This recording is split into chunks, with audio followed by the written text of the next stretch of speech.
What is going on, everybody? So Sports back again with another video, and I'm back. I know I've been gone a very long time, but just to clear things up, the reason for my hiatus, over a year, I think has been the last time I released my last video. I started college. If you guys didn't know, I said this a while back when I went on a previous hiatus. Started college, and then in my free time, I kind of went away from YouTube and started doing Twitch.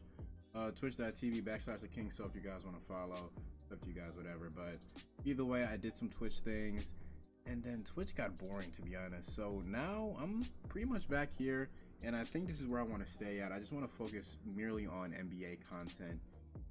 Excuse me, things that I were doing previously, like rebuild, sometimes just discussing the NBA in general. I find very fun, so I'm gonna continue to do that. But in between that break, I've upgraded my equipment a little bit, improved my quality here and there, whatever. So if you guys see any differences, let me know.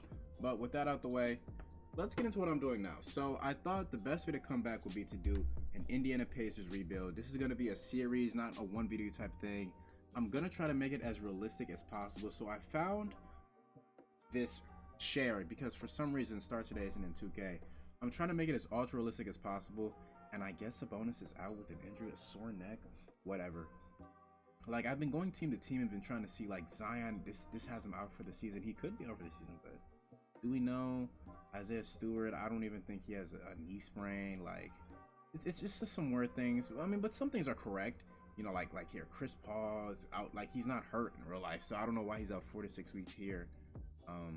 What else is there? I mean, there's a bunch of just weird stuff. Like, they have Clay out for the season. He's supposed to come back in a couple weeks, so I don't know. I'll change some of these things around, but the records are relatively correct. I believe if I go here, there's a couple that aren't correct. Like, the Cavs aren't the 9th seed. They're 4th seed right now. But besides that, I mean, it's as real as it's gonna get.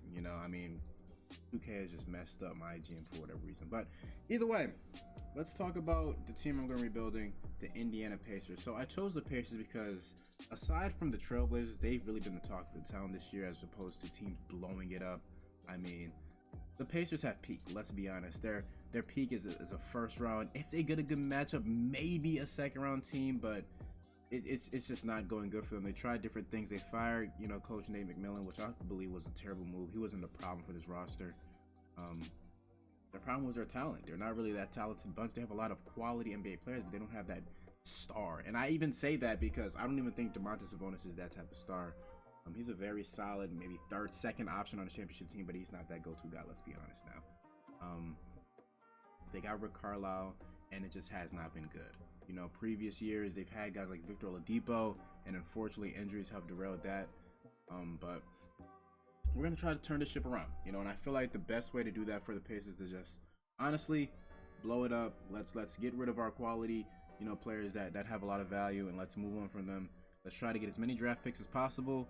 Acquire some young stars who maybe aren't getting a lot of minutes that could have a resurgence type thing on this team. Essentially, let's pull an OKC Thunder. Let's be honest, that's the easiest way to rebuild. So with that, let's assess the team here. So obviously, I want to talk about guys I want to keep, guys I want to trade. So the big three that has been talked about by Shams, I believe was reported, was Miles Turner, Caris LeVert, and Domantas Sabonis. Those guys are probably the guys with the most most trade value on the team. There's even like TJ Warren here, who I'm gonna re-injure for like probably a couple of months, honestly, because I don't think he's expected to return anytime soon. But either way, who's the easiest to trade? So now with that, let's talk about some trades that we could make to acquire that young quality star.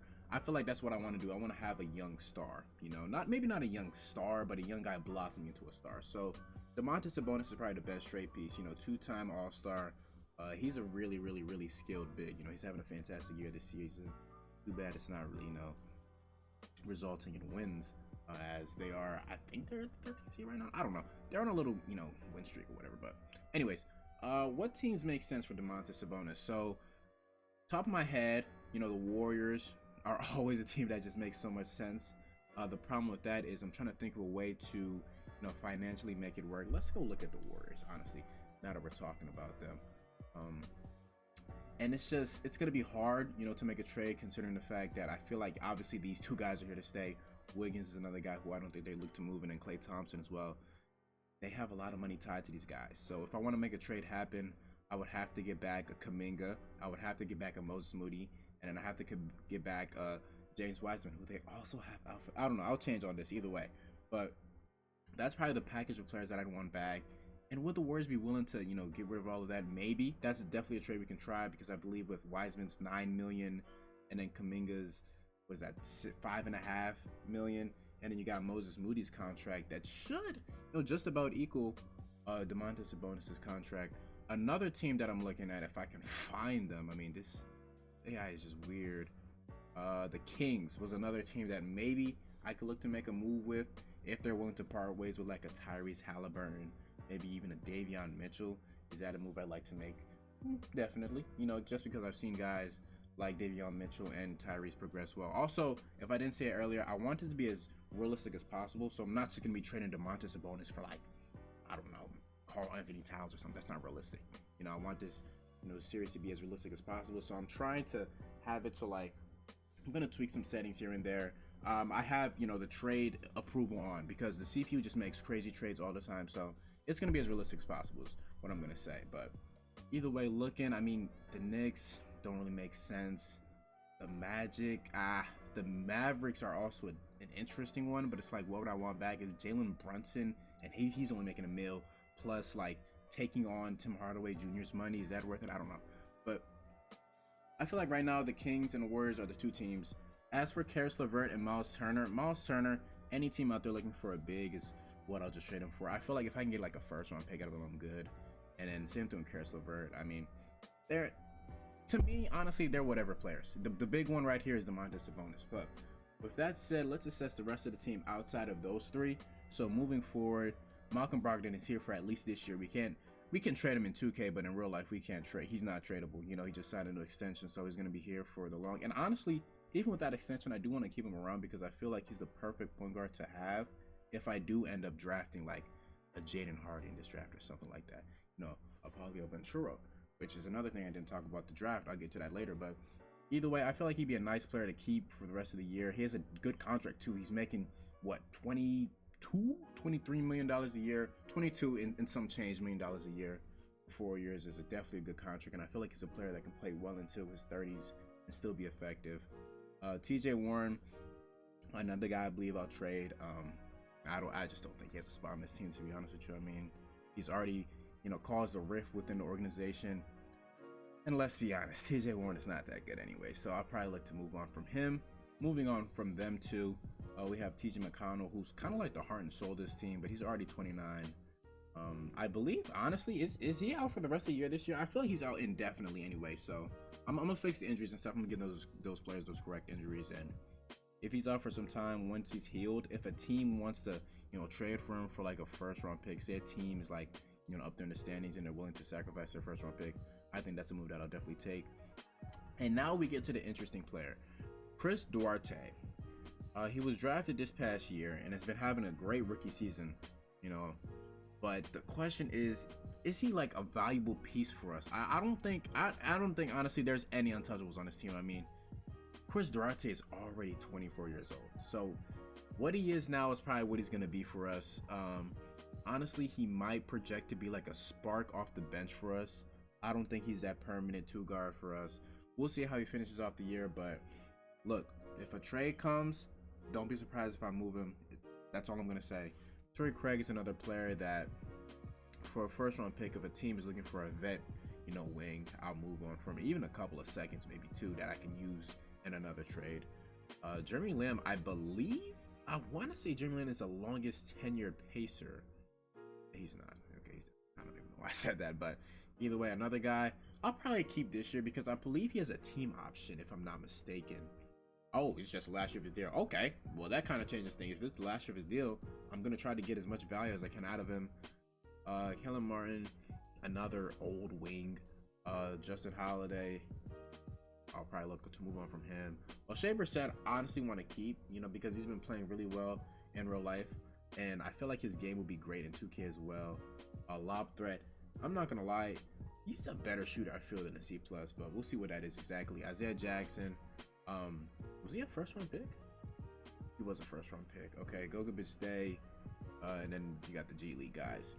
This team has a lot of bigs, like Isaiah Jackson, Goga Bitadze. We'll probably look to give those guys, you know, a lot of minutes to see what they can do, but that's really the team, man. Like, this team is just, I feel like it's gonna be tough rebuilding because we don't have that set, you know, young guy that we can, you know, try to build the team around. And it's not like a potential like trailblazer situation where you got a superstar in Damian Lillard that you can just trade for a young star and picks. I mean, Domantas Sabonis can only get you so much, you know, as well as like Miles Turner and Karis LeVert. So we're gonna have to make some good moves. We're gonna have to make sure the moves that we make are great for the future. And with that, let's talk about the draft a little bit. So with the draft, things can get kind of interesting. I mean, of course, for me personally, I feel like Paolo Banchero is the best player in this class. You can, you know, between him and Chet Holmgren, you can feel either way you want to about those two. But Paolo is probably the guy that I want. I hope I'm saying his name correctly. I'm just gonna call him P5. You know, that's a little nickname. This is the guy that I want, and a 6'8" wing that can do it all. I mean, come on, those guys are a dime a dozen in today's league. Chet Holmgren would be nice too as well. You know, that kind of unicorn player. I mean, he's a 7-foot player who can dribble the ball, who can shoot from deep, and his length should help on the defensive end. I won't say he's like a Evan Mobley on defense, but he's a pretty good player. And then Jaden Hardy, who I was talking about earlier. I mean, they say this guy has Stephen Curry range. He's been nice. I've been watching a couple of G League Ignite games. He's been doing his thing, you know, now and then. But those are probably the big three in this draft. Of course, it's kind of similar to like last year where you have the big three and then it's, so to say, you know, a talent drop off. I don't know. Jabari Smith Jr. is the 4th ranked player. That'll obviously change as the year goes on. Another big wing we can add. It's a lot of nice wings in this draft that we can add. Jaden Ivey out of Purdue has been playing really well, honestly. I like his game a lot. Jalen Duren. We probably won't look to get a big because I'm hoping that I can acquire one in a trade potentially. If I'm hinting kind of at a potential trade I'm looking to make, I'm sorry, but you got Nikola Jovic, Patrick Baldwin Jr., whose stock is kind of falling IRL, which is weird to see, but he'd be a nice get. And then Kennedy Chandler's another good one. Adrian Griffin. Let's see, Max Christie. Peyton Watson is nice. I like Peyton Watson's game a lot. Kendall Brown. Ty Washington. Caleb Houston. I'm just looking at wings really, and maybe a point guard, Ousmane Dieng. You know, there's a lot of definitely good options, you know, for us. And into the second round, you got, you know, your guys here. But the draft is going to be interesting. As the season progresses, we'll see, you know, what players rise, what players fall.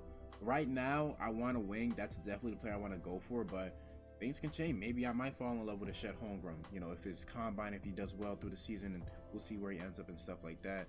A Jaden Hardy, maybe, we'll see. But with that, guys, that's going to do it for this intro video. I hope you guys did enjoy. I'm back. I'm sorry for taking this little hiatus, but I'm going to finish the series. I know I did a Cavs one. I didn't finish it. I'm actually going to finish this series. We're going to have some fun with this one. We're going to have some fun, but I appreciate you guys, and I'll see you guys in the next one.